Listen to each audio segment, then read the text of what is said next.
Good morning. So today, what I'm going to do is continue discussing Lewis structures. We talked somewhat about Lewis structures last week. Today, we're going to go into the details of some larger substances, some larger molecules and ions.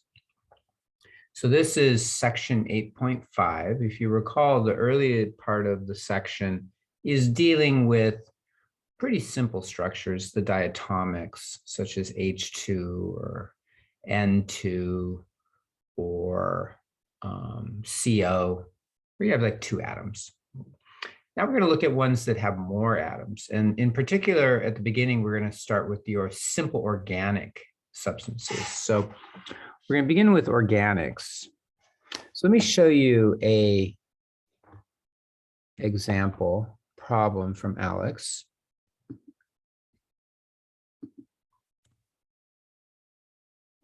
Sorry, there we go. Okay, so if you take a look at this, it says we're going to be drawing a Lewis structure for a simple organic compound. Draw the Lewis structure for the ethylene, C2H4, and be certain to include any lone pairs. Okay, so if there are lone pairs, we represent those lone pairs. At this stage, we're not going to do any odd electron molecules right yet. We may do some of those a little bit later, but right now we're all even. So if we have even numbers of electrons, it'll be in the form of lone pairs. Okay, so C2H2. So the beginning part of this is how do you actually get the arrangement of atoms first? So for your drawing your Lewis structures,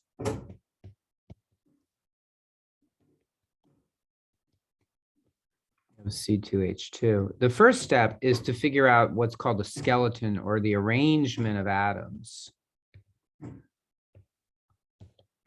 How do they bond to each other? And so in general, what you want to do is if it's an organic compound, you have carbon, and then you'll have probably some hydrogens as well. So you put the carbons at the center of the molecule. So you have two carbons, so you just bond them, one single bond to each other. Okay, if you had C3, you would do 3 in a row. If you had C4, you do 4 in a row, 4 carbons in a row. So you put the carbons in the center. Okay. Second step is you arrange hydrogens. Now, if you have an even number of hydrogens, like H2 or H4, H6, then generally what you do is you arrange them evenly around the carbons, meaning each carbon is going to get the same number. I'm going to adapt that a little bit later. Okay, so C2H2, right? So if it was C2H4, you'd put 2 hydrogens on each carbon. If it was C2H6, you'd put 3 hydrogens on each carbon. Okay. Remember the octet rule, right? So hydrogen is the duet rule. And then carbon is going to follow the octet rule. Okay, that's going to drive the way we arrange the electrons. So we've now got the arrangement of the atoms. This is sometimes referred to as the skeleton. The skeletal arrangement of atoms. Now we got to do the electrons. So we go back to the way we talked about it before. Each element is in a particular column, a particular family. So carbon is in column 4A, so it has 4 valence electrons. Hydrogen's in group 1A, so it has 1 valence electron. So 2 carbons, 2 times 4, 2 hydrogens, 2 times 1, that's 10 valence electrons.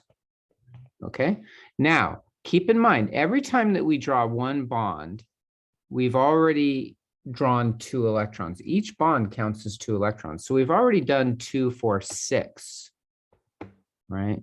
Each bond is 2. So we've already accounted for 6 of those electrons. So that means we have 4 remaining. So in general, what you do is you take one of these atoms and you put the lone pairs on it. And if you have 2 bonds and 2 lone pairs, that would give that carbon 8 electrons, right? So there's the octet rule right there. That you can check that off. Now, why didn't I put any lone pairs? Generally, I would say put them on the surrounding atoms first, hydrogen. But hydrogen is going to follow the duet rule, so it can't have more than 2 electrons. So Putting lone pairs on hydrogen makes no sense. So now we have this problem over here with the carbon on the right side. It only has 4 electrons, 2 bonds. So in general, what you do is you take the atom that has the octet rule and you push a pair of electrons to form a new bond. You form a new bond to the other atom. And what that does is it allows each atom to count those electrons. So by pushing one pair over, this carbon will now have an additional 2 electrons toward the octet rule. But that's still not enough, right? If you give it 2 more electrons, that's still only 6. So what do? You push another pair. So if you push both of these pairs of electrons, and notice how I'm drawing this. I'm drawing a double-headed arrow. That's the symbol we use to indicate a different Lewis structure of the same substance. Now, we have 3 bonds between those 2 carbons, right? So both lone pairs are now associated with both atoms. So now we have the octet rule here. We have the octet rule here. We have the duet rule here and the duet.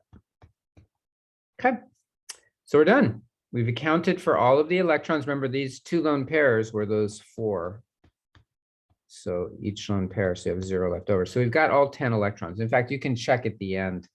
You've got 2 here, you've got 6 there, you've got 2 there. That's 10 electrons, 10 valence electrons, which is the number that we wanted to have based on the positions of the atoms in the periodic table. So this is a very powerful technique. That's actually very simple. Now what we have is what's called a single bond,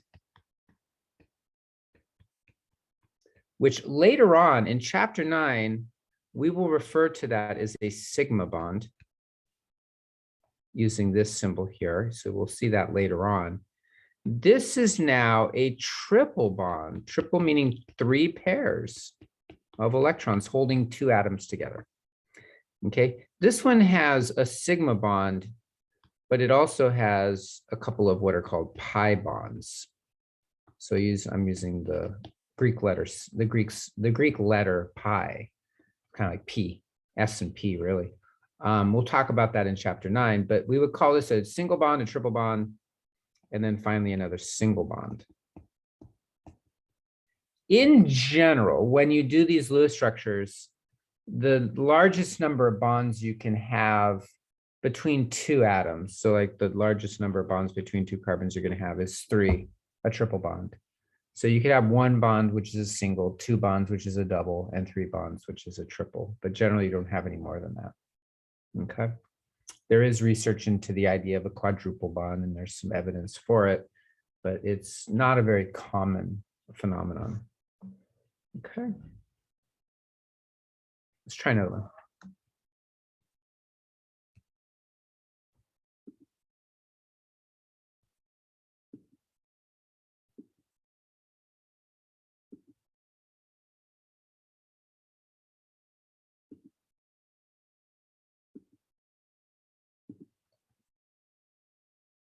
Drawing the Lewis structure for simple organic compounds. Draw the Lewis structure for bromoethane.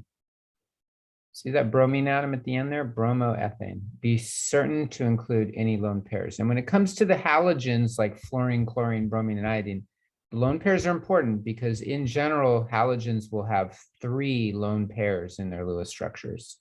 Carbon rarely has a lone pair in a Lewis structure.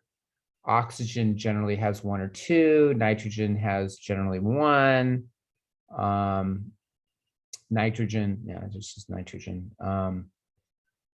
But carbon generally doesn't have any. But bromine generally has 3. So in any case, it's C2H5Br. So let's take a look at this one. This one's a little different.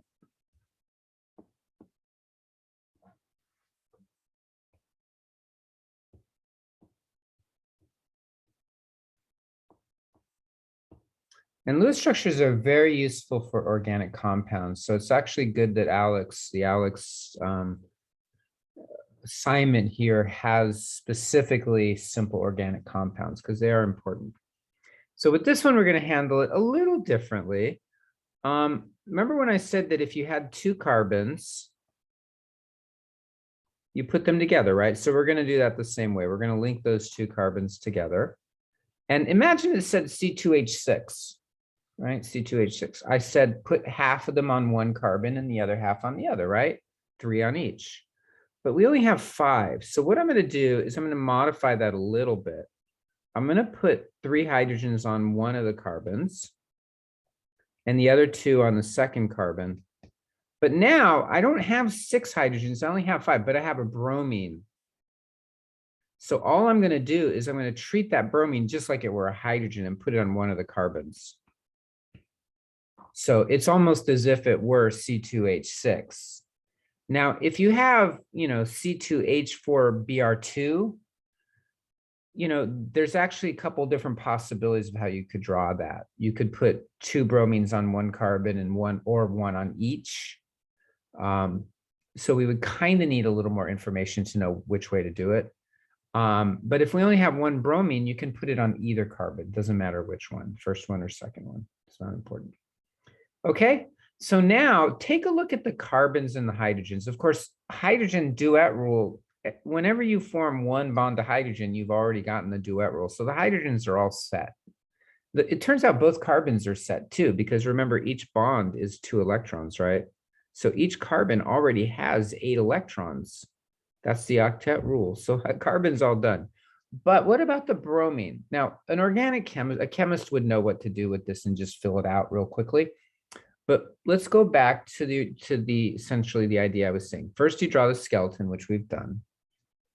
Now what we do is we count up the number of valence electrons. So you've got a carbon, which is group 4A, hydrogen is group 1A, and bromine is group 7A. So there's your number of valence electrons for each atom. So you got 2 times 4, right? Because there's 2 carbons. 5 times 1, because there's 5 hydrogens. And then 1 times 7, because there's only 1 bromine. Like I said, you may see these done on YouTube or elsewhere where they do it a little more quickly, but I'm going through just sort of, the procedure that I did before, just so you can see it. So is that 8 plus 5 is 13 plus 7 is 20. But we've already accounted for, looks like 14, right? Yeah, we've already accounted for 14. So we just have 6 left, but carbon's already got 8. Both carbons already have 8. Each hydrogen already has 2. So what's left? You got the bromine, right? So we put those 6 on the bromine. 2, 4, 6. We're out of electrons. But look what happened to the bromine. It's got the octet. And that's one of the things that's really nice about these Lewis structures. The system is a way of figuring out bonding, is that it very often works out very nicely like this. There is something going on here in terms of this model of bonding that seems to mimic what's happening in nature. It appears as though this octet rule is something that's pretty real. So you've got 8 electrons around each carbon, 8 around the bromine. We've accounted for all 20 electrons. Everything seems set. All single bonds, right? All single bonds, no double bonds, no triple. So they're all what we call sigma bonds. A single bond is always a sigma bond. And we'll talk about that in chapter 9, okay? 3 lone pairs on the bromine.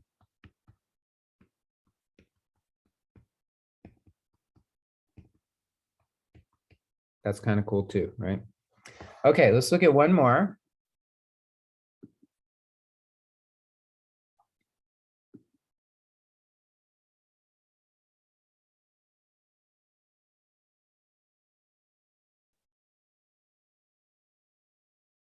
Okay, this one's an important one. I'm going to show you this one. This is particularly important for you guys that are biology majors.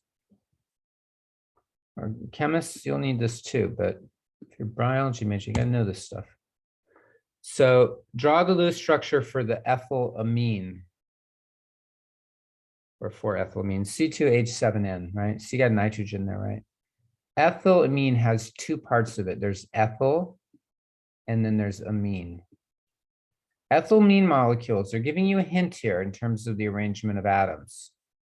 For those of you, again, that are biology majors, you have an advantage over everybody else here because you've heard of these. Ethylamine has one amino group. Be certain to include any lone pairs. That amino group is the key there.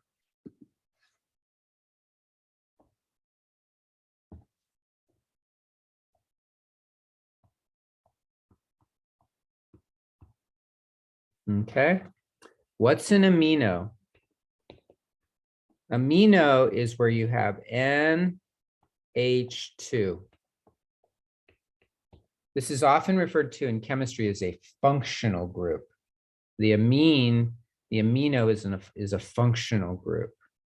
So there's an NH2. So notice NH2, and it's got a bond to whatever comes before it. Okay. So this is called ethylamine. Ethyl means 2 carbons.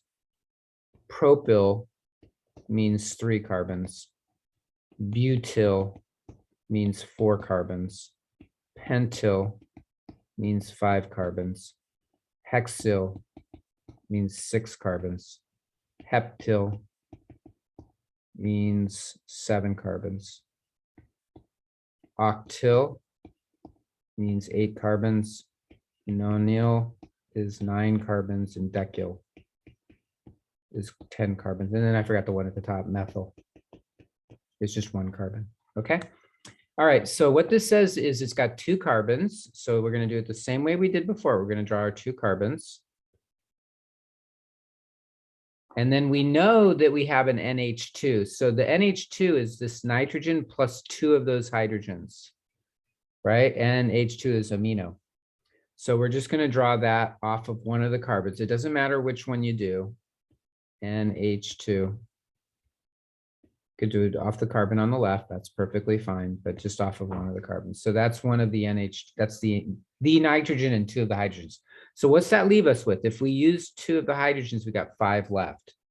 So what I'm going to do is I'm going to put 3 over here and 2 over here for our 5. Why did I do 3, 2 instead of 2, 3? If I did 2 here and 3 over here, now the carbon would have 10 electrons because it would have 5 bonds, and each bond is 2 electrons. So really what you're doing is you're using the hydrogens to fill out the carbons to get them up to the octet rule if it's possible. Okay. So now you've got your C2H7N. Notice it told you the N is an amino, which means you know it's an NH2. Okay. Memorize that functional group. Memorize the amine, which is NH2. Okay, now let's go back. Again, most chemists would just fill in the lone pairs because they would know how to do this. But I'm going to go through the procedure like I've said. Carbon is in group 4, so it's 2 times 4. Remember, have your periodic table ready so that you can look up, how many valence electrons each element has based on the group number. You've got 7 hydrogens. And then you've got 1 nitrogen. So what does that come out to? You've got 7 plus 5 is 12. 12 plus 8 is 20. But we've already used, I think, 18. Let me count them up. 2, 4, 6, 8, 10, 12, 14, 16, 18. We've already used 18. You only got 2 left. Where's it going to go? Well, the carbons all have 8. Okay, that looks like a double bond. Let me be careful about this, right? Be careful when you do these things, particularly on paper. You don't want a bold line to look like a double bond. The only thing that doesn't have 8, other than hydrogen, is the nitrogen. It's got 6. So put the extra pair right there, and now it's got 8, right? 1 lone pair. Very common for nitrogen to have 1 lone pair. Under biological conditions, under physiological conditions, I guess is what you would say, generally the nitrogen, the amine, picks up an H+, and it's generally this. Because at pH 7.4, it generally looks something like that. I think that's true. Okay. But they told us to do the amine group. Okay, so there you go. Let me see if there's any more. that are interesting. Okay, we got formamide. Let me do one more. Part of the reason I'm doing a lot of these is because I enjoy doing them. Okay.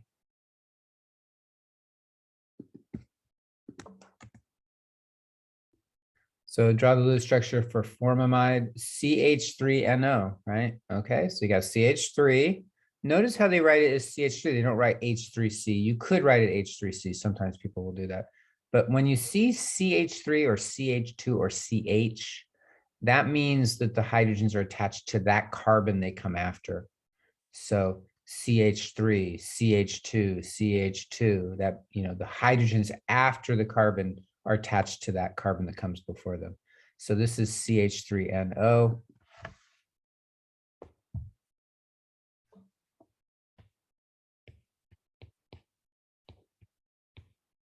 Okay, so you draw your CH3. Now, there's not much guidance here. It just says NO. So what do? You just do NO. Just attach it to the oxygen. This is probably called a night. See, they called it formamide. So it's an amide. Okay. So let's take a look at this one. So we count up the electrons, right? So carbon is in group 4A. There's only one of them. Hydrogen is in group 1A, so there's one. Nitrogen's group 5A and oxygen's in group 6A. So that's 11 plus 3 is 14 plus 4 is 18. We've already used 10. This is an interesting one. I picked this one because I thought it was kind of interesting. So I'm going to do it this way. 2, 4, 6, 8. In general, if you have a couple of atoms and if you have a group of atoms and you're trying to distribute the lone pairs, right? We're just trying to distribute 4 lone pairs. What I usually do is I put 3 on the outermost atom. So I put 3 lone pairs on the outermost atom here. And then if there's any lone pairs left, I put them on the central atom, the one in the middle. Okay. You could have done 2 lone pairs on each. That would have been fine too. So you could have also done this. This would be perfectly fine. Oops.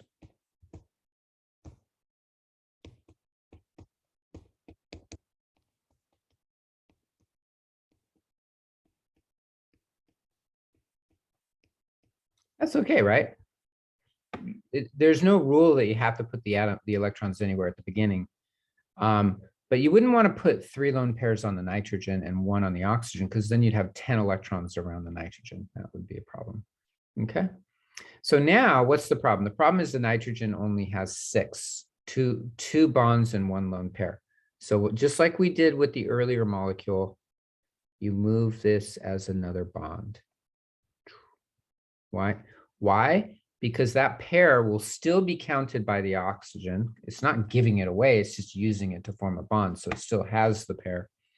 But the nitrogen now has an extra bond, so it has an extra 2 electrons. And then again, we use this double-headed arrow. And then I'm going to draw this a little bit smaller just so I can squeeze it in here. See how we have a double bond? And now we have a lone pair on the nitrogen and 2 lone pairs on the oxygen.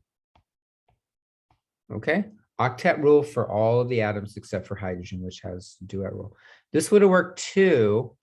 We could have used that, but keep in mind, now the oxygen only has 6, it needs 8, so we got to use the lone pair from the nitrogen. You use the lone pair from the one that has 8 to share with the atom that has fewer than 8, 6 or 4. Get that? Like if one already has 8, you're going to use its lone pair. If the other one has less than 8, you're not going to use its lone pair. Okay. So now you get CH3.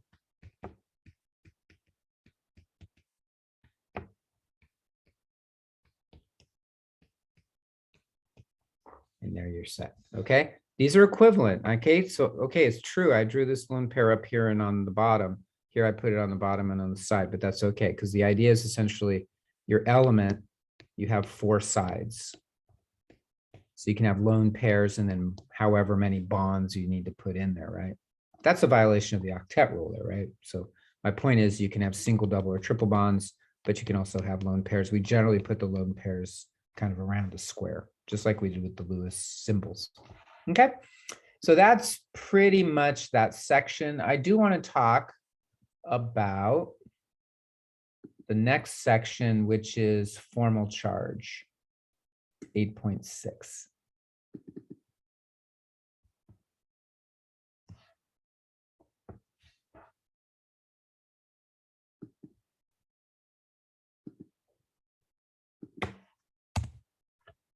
So I'm going to show you a problem here, calculating formal charge. I'm going to show you how to calculate formal charge. The first question that they have you do is just calculating the formal charge. It's very basic, like, can you do this? Can you do this arithmetic? A student proposes the following Lewis structure for the carbon monoxide molecule, which, by the way, is the accepted structure. This is a good structure. Assign formal charges to each atom in the student's Lewis structure. Okay. So let me talk a little bit about formal charge, and then we'll look at a couple of problems. Different people use different terminology here, but the formal charge is something you calculate for each atom.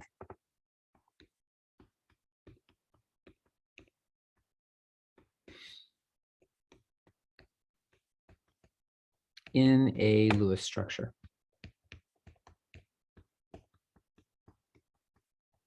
Okay, so each atom you get a calculation. Now, if you're looking at a problem where it's got 10 atoms and they say, what's the formal charge on this one atom? You don't have to do the other 9. You just do that one. But it can be calculated for each atom in the structure.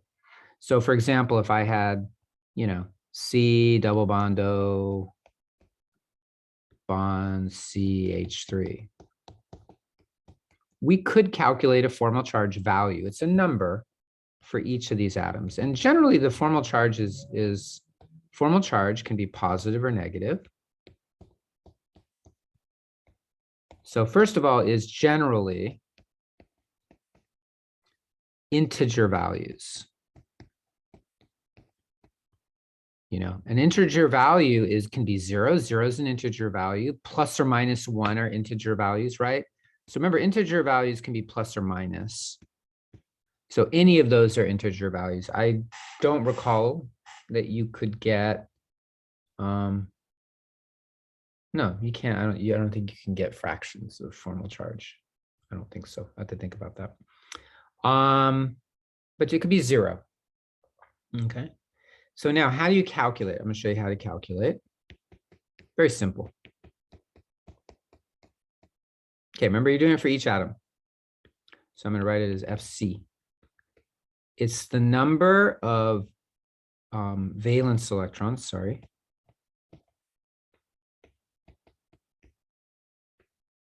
for the atom.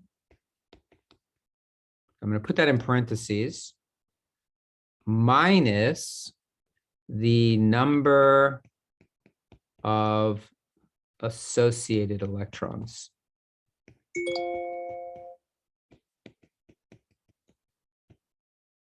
For the atom. Okay, very simple. So yeah, actually that shows why it is not going to be, well, I guess if you had a 1.5 bonds, then you could have a formal charge that's a fraction, but we're not going to look at those. We're not going to look at half bonds. So valence electrons. So how do you get the valence electrons? That's very simple, right? That's just from the group number. This is from the periodic table. Right? So hydrogen is in group 1A, so it has 1 valence electron. Carbon is in group 4A, so it has 4 valence electrons. Oxygen is in group 6A, so it has 6 valence. So that's very simple because you're already doing this to draw Lewis structures. Now, how do you get the number of associated electrons? Now, the number of associated electrons is calculated in the following way. A lone pair equals 2 electrons. Okay, so that means each lone pair the atom has counts as 2 electrons. Each bond to the atom equals 1 electron. Now, why is that? Why only 1? Why not 2? A bond is 2. But in this particular calculation, which we call formal charge, essentially what we do is we say, hey, there's 2 electrons in a bond. Since we're studying each atom separately, we give them half of the electrons in the bond. So each bond, each atom gets 1 electron. So it's sort of like, you know, if you have this, in terms of formal charge, we divide the bonding. We divide these 4 electrons to go each way. Okay, so there's actually 3 numbers you need to look at. One is from the periodic table, the number of valence electrons. And then the associated has 2 parts. It has the lone pair part. Each lone pair is 2 electrons. And then it has 1 electron for each bond as well. Okay, so then you got to add those 2 together. So you add these to these here. Okay, so let's take a look. I'll just go through it here. We'll just do the CO just so you can see it. Okay, let me leave that up there just for 1 minute.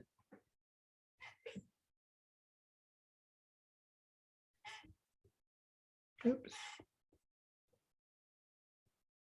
Okay, so that what they in this problem, they show you the Lewis structure. It's a proposed Lewis structure. Carbon monoxide actually has a very interesting electronic arrangement of electrons. I'm not going to go into it here, but this is an interesting arrangement of electrons. Okay. So here's how we do it. We're going to do it for each atom. So let's do it for the carbon first. So what I'm going to do is make a little table. So I'm going to do valence electrons. Then I'm going to do under associated electrons, I'm going to do lone pair. And then bonds.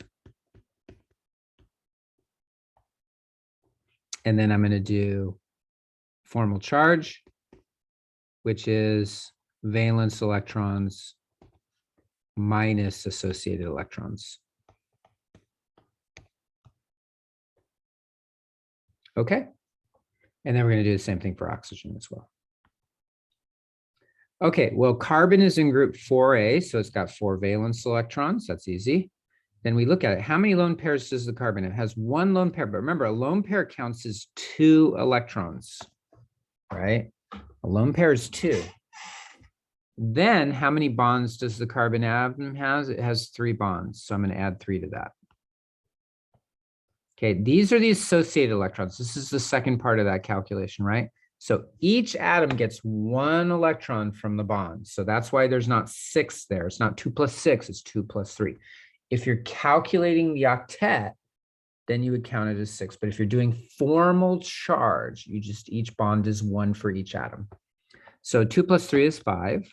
So now you just take your 4 minus 5, right? You take valence electrons minus associated electrons, and you get minus 1. So that would be called the formal charge of carbon. Okay, so often, I don't think you're doing that on this problem, but often we actually write that above it or below it or next to it. We write the formal charge. Essentially, what this is telling us is that in this particular Lewis structure, the carbon has extra negative charge. It's more negative than it was as an atom because it has picked up an extra electron by having a lone pair and then having 3 bonds. Okay. It essentially started off as a free atom. You know, remember if we did go back to the Lewis dot symbols, this would be carbon. 4 electrons, right? But now it's got a lone pair, that's 2, and then 3 bonds, that's another 3.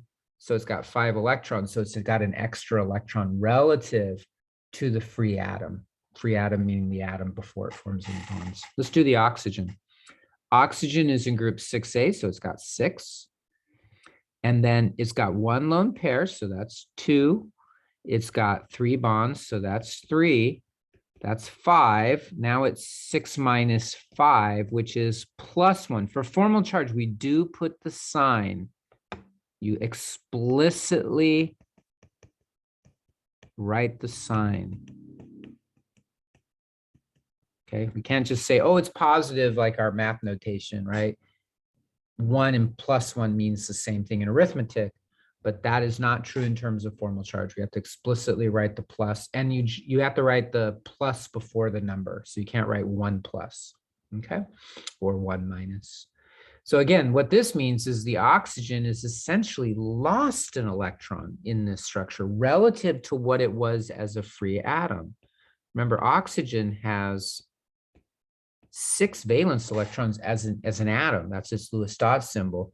But now it has a lone pair and 3 bonds. So that's really comes out to about 5 electrons on average, right? And so 5 is less than 6. So it's essentially lost an electron. Okay. So let's take let's look at another example. Oh, this one's a nice one. Okay.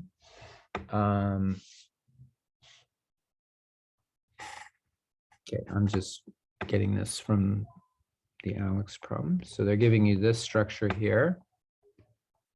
This is a proposed structure.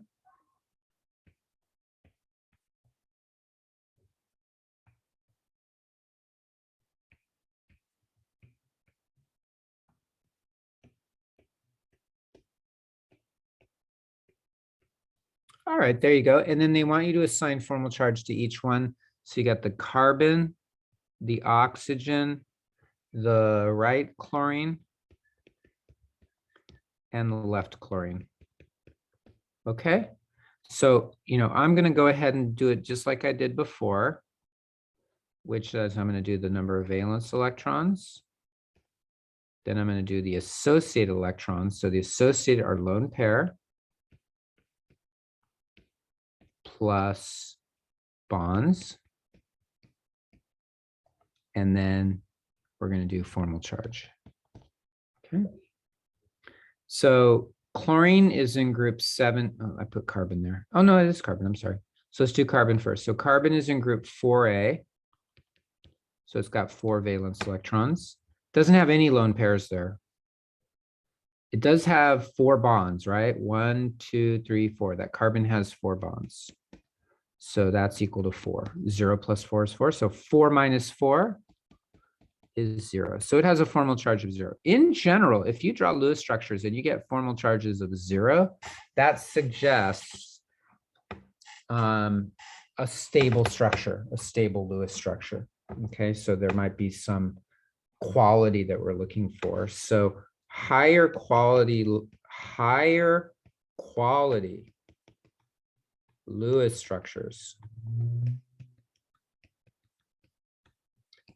tend to have formal charge values close to 0. Okay, and notice I put the 0 there.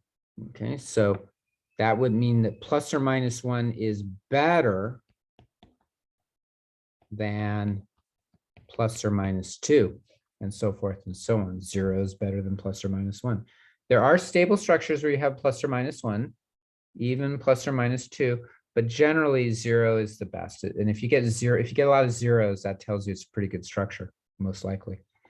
So let's do the oxygen. The oxygen is in group 6A, and it has 2 lone pairs, so that's 4. And it has 2 bonds, so that's 2. 4 plus 2 is 6. So 6 minus 6, 0. Very good. This is looking good. Carbonyl chloride. Okay, let's do the chlorine. Now, by the way, I'm just going to give the answer for the one on the left once I get the answer for the one on the right, because if you look at the one on the left, the chlorine on the left, it has 3 lone pairs and a single bond, just like the chlorine on the right. So whatever you get for one, you're going to get the same for the other. So chlorine is in group 7A. It has 3 lone pairs, so that's 6. It has 1 bond, so that's 2. 6 plus 2 is 8. I'm sorry. It has 1 bond, so that's a 1. 6 plus 1 is a 7. 7 minus 7 is a 0. Looking good. Okay, there's a 0. And if that's a 0, this has got to be a 0 too. So notice they're all zeros. The Lewis structures will often do that. If it's a really good Lewis structure, you'll get all these zeros. All the elements will be 0. All the atoms will be 0 on it. Okay. So that's pretty basic. That's just how you calculate the formal charge. Now the next one is looking at how you go from the beginning of drawing the Lewis structure. Okay. Writing the Lewis structures for a molecule with one central atom and no octet rule exceptions. Okay. So here's our molecule. Draw the Lewis structure. So you may struggle with this just in terms of getting used to using the software of drawing in the lone pairs and all that, but keep at it, you'll get it. So HCN.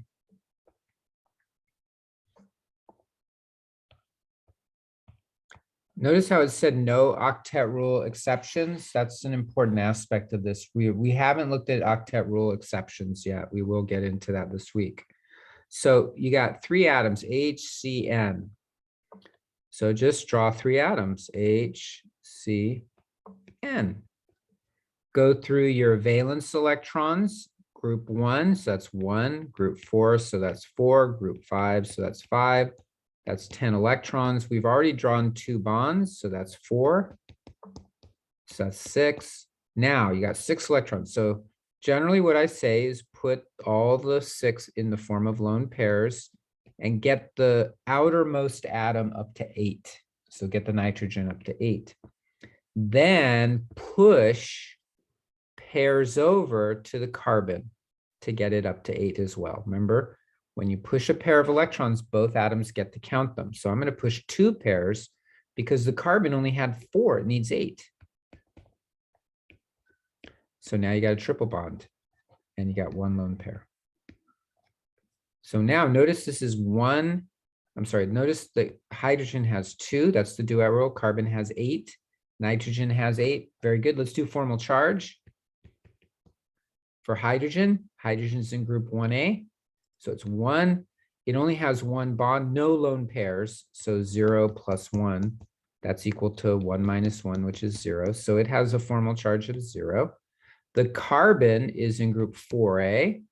It has no lone pairs, but it has 4 bonds, right? Total of 4 bonds, which is 4 minus 4, which is 0. So it has a formal charge of 0. And then nitrogen is in group 5A. It has 1 lone pair, so that's 2, 3 bonds, so that's 3, 5 minus 5. Again, you get a 0 there. So there's your formal charge calculation. Like I said, in general, the closer you are to 0, the better. So if you have a lot of atoms with 0, that's pretty good. Okay. All right. Let me see here. Let me take a look.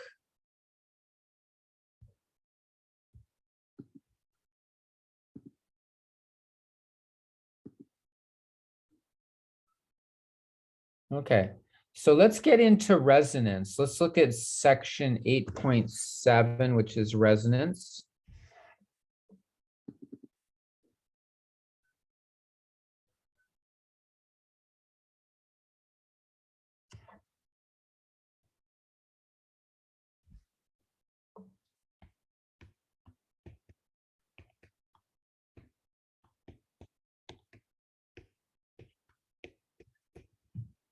Okay, resonance is the idea. Sorry.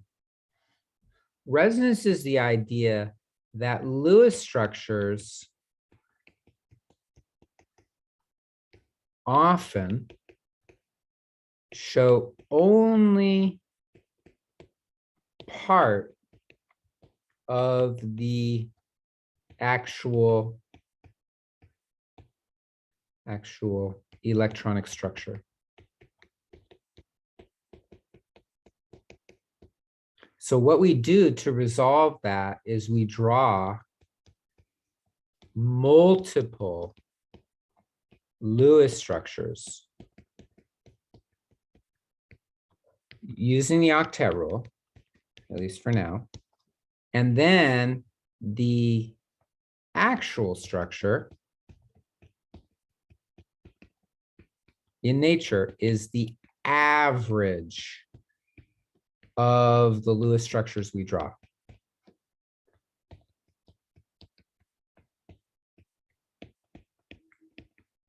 Okay, so we draw multiple structures, multiple Lewis structures, all obeying the octet rule. And if we can, sometimes you can, many times there's just only one that you can draw. But if you can draw more than one that fits all the rules, the octet and the duet for hydrogen, then we would say that the actual structure is probably the average of those ones. And that seems to work. Okay, seems to be pretty good. It's an improvement. So what I mean by that is, it turns out, let me show you just real quickly. This is ozone, O3. I could draw a structure of ozone that obeys the octet rule for every atom. Okay, and this would predict that you have a single bond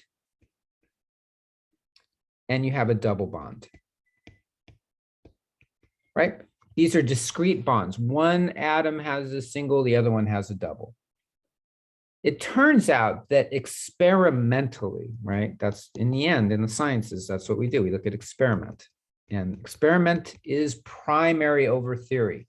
We don't revise the experiment to fit the theory. We revise the theory to fit the experiment. At least that's the goal, right? Now, experimentally, what's found is it's 1.5 bonds between this oxygen and the central oxygen, and then 1.5 bonds between this oxygen and the one on the right. Okay, so in other words, it's 1.5 for both of them.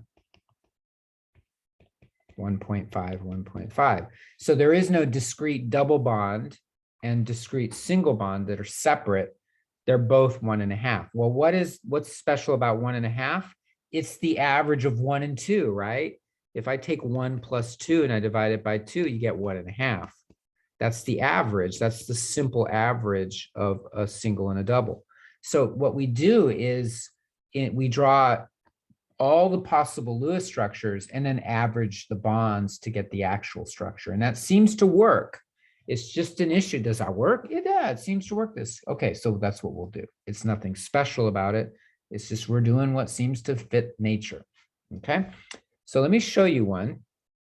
Again, the idea is you draw as many Lewis structures as you can that still obey the octet rule and the duet rule for hydrogen.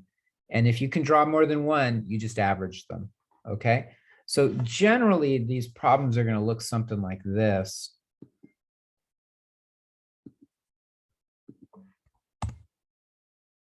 Draw a Lewis structure for this particular substance, which is the polyatomic formate anion, and be sure to include all resonance structures that satisfy the octet rule, right? So it says draw the Lewis structure, but it says to include all resonance structure. What that means is you might have more than one Lewis structure. And so how do you know whether you can have more than one Lewis structure? Well, if it's an ion, there's a possibility. That's often what you want to look at is whether it's an ion or not. Ions very often will have resonance forms. If there's more than one oxygen atom, there's a possibility. So notice O3, right? The oxygen atom is associated with resonance quite a bit. So is nitrogen. So if you've got more than one nitrogen or more than one oxygen, or it's an ion, then really you want to see if there's more than one possible structure you can draw. So this is called the polyatomic formate anion. We just call it formate. Is CHO2 minus.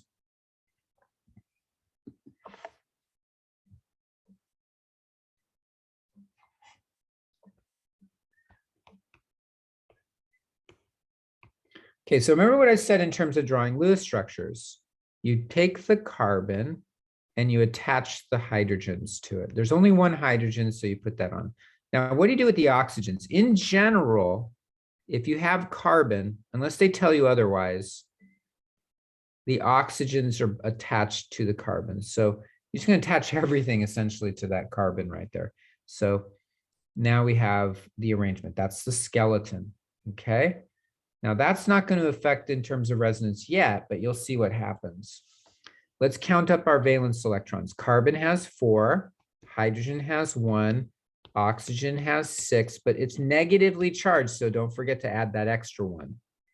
So that's 4 plus 5 is 4 plus 1 is 5, plus another one is 6, plus 12, you got 18. We've already used 6, so we're down to 12.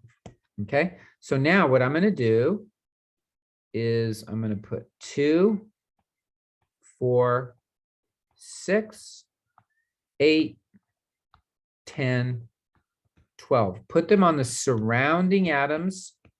If you have any extra, let's say we had 14, then you can put the extra 2 right here. But what I'm doing is I'm putting them on the surrounding atoms first, the atoms on the outside. These are called surrounding atoms. Okay. Now, that's not the only way to do it, but that's generally how people advise these days. Okay. Now you do your octet rule. How do you get up to octet for the carbon? The carbon only has 6. Well, you could take this pair and push it over, or you could do the other oxygen atom, right? This other oxygen atom also has 3 lone pairs. So you could also do this one. So I'm going to write or, one or the other. Now you might say, well, what about the lone pair up here? Wouldn't that be another possibility? It is, but that's equivalent to pushing this pair over here because they're on the same atom. So we're talking about separate atoms. Could you push a pair from this atom, or could you push a pair from this atom over here? So really, it looks like we've got 2 possibilities. So what I'm going to do is I'm going to show you the 2 possibilities. So one is, notice I use that double arrow, right? The one on the top is I use the pair from the oxygen on the top. And then I didn't use the one from the oxygen on the right.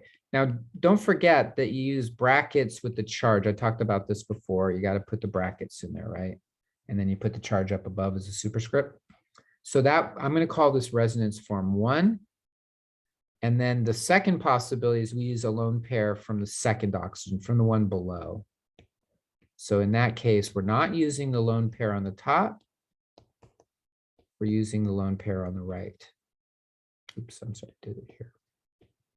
Again, don't forget this -1. Now, oops, sorry, not -1, just negative. Now, in general, if you look in textbooks, what they'll do is they'll do this. They'll say, hey, there's 2 resonance forms, 1, 2, or AB, and it's going to be the average of those 2. So if you look, what's the average mean? What we mean is here we have a single, here we have a double. Well, that's 1 plus 2, right? 1 plus 2 over 2, that's the average, so 1.5. So in practice, this would, in reality, a better description of this would be 1.5 bonds here, right? It would really be 1.5 bonds. Now, how do you measure a 0.5 bonds? Bond strength, bond lengths. We'll talk more about bond strength, which is called bond enthalpy later. Same thing here, though. The average of 1 and 2 is 1.5. Okay, so in practice, this structure is actually going to have 2 1.5 strength bonds. It's kind of cool. So it's an average of those 2, right? So this is really the limit of Lewis structures. Lewis structures just aren't perfect. You can't just draw one Lewis structure and it work every time. Sometimes the substances have resonance. Now, I suspect if you're doing these homework and exams, they're going to say, hey, consider resonance. So they're telling you to clue yourself into resonance, right? So it's not like you have to say, hey, you know, I don't know whether this thing's going to have resonance. They're going to tell you to look for it. And if it has it, then you can find it.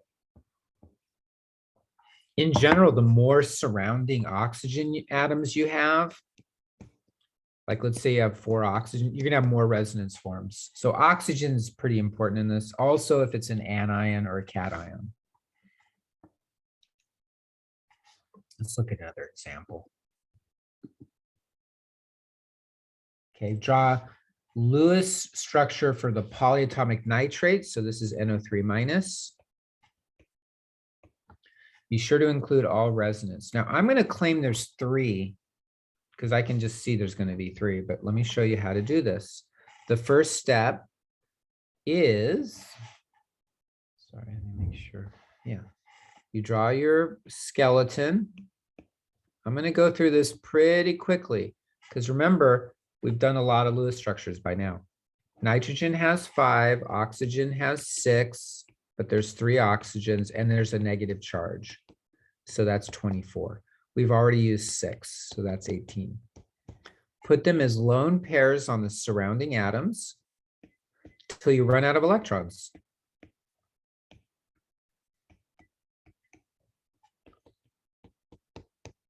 Okay, now this is where the resonance comes in. You have a choice. You have to pick a surrounding atom to get that nitrogen up to 8. Nitrogen has 6, 2, 4, 6. It just needs 2 more electrons, so it just needs 1 more bond. But you have 3 possibilities. Here's one. You could come from this oxygen, or it could come from this oxygen, or it could come from this oxygen. See what I said earlier, that the more oxygens you have, the more resonance forms you're going to have. By the way, the whole thing's charged, so I'll put a negative out here. So now I'm just going to draw in all 3 of those, and I'll label them so that you see 1, 2, 3. Okay, so the 1 is where the double bond is going to be from the oxygen on the left. That was funny, I did that. Okay, so you have an oxygen and then a double bond. And then you have single to the other oxygens.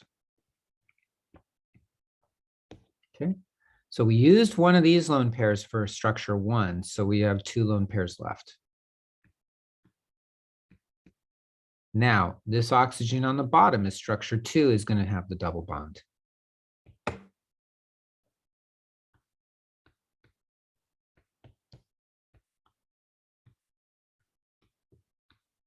Okay, so this is structure 2. The double bond is down here at the bottom. So that means you're going to still have 3 lone pairs on the other 2 oxygens. And then just 2 lone pairs on this oxygen down here, right? Every time you form an extra bond, you lose a lone pair. Okay, and then the third one is going to have the double bond over here.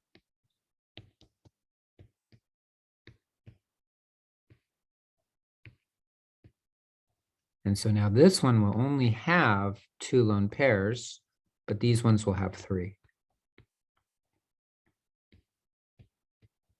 But in each case, the nitrogen has 1 double bond and 2 single bonds, just about out of time here, okay? So there's your 3 structures. So how would we kind of think about these bonds? Well, in one of them, there's a double here, then there's a single, and then there's a single. So this bond right here, what you would do is you just add them, 2 plus 1 plus 1 over 3. That's the simple average, which is 4/3, which is 1.33 bonds.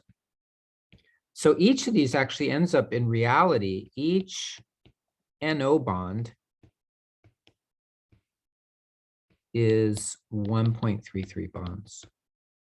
Okay, so it would have the strength of a bond plus 1/3 of a bond. We'll talk more about bond strength later. And then it would have bond lengths that are a little bit, the atom, remember, the more bonds you have, the closer the atoms are pulled to each other. So a single bond would be this distance, a double bond would be this distance. Well, 1.33 would be a little bit closer than a single bond. The 2 atoms would be closer. So you'd have shorter bond lengths. Okay, so that's resonance. And so we have 2 sections left. We have exceptions to the octet rule. So we'll talk about that tomorrow on Wednesday. And we have bond enthalpy. So, you know, I suspect we'll have some time to talk about bond enthalpy tomorrow as well. If I'm able to get through both sections, then I'll go on into chapter 9 on Thursday. Or maybe what we'll do is we'll finish up 8.8 tomorrow, do a little bit of 8.9 tomorrow, and then review 8.9 on Thursday, and then start with chapter 9. Okay. And there you go. Then we'll work on chapter 9. Okay, remember chapter 9 is extra credit, but I do recommend it in particular for those of you that are going to go on to take organic chemistry or biochemistry, any of those kinds of courses. You really want to do chapter 9. It's important for that. And there you go. Okay, so let me stop share here. Have a great day and keep at it.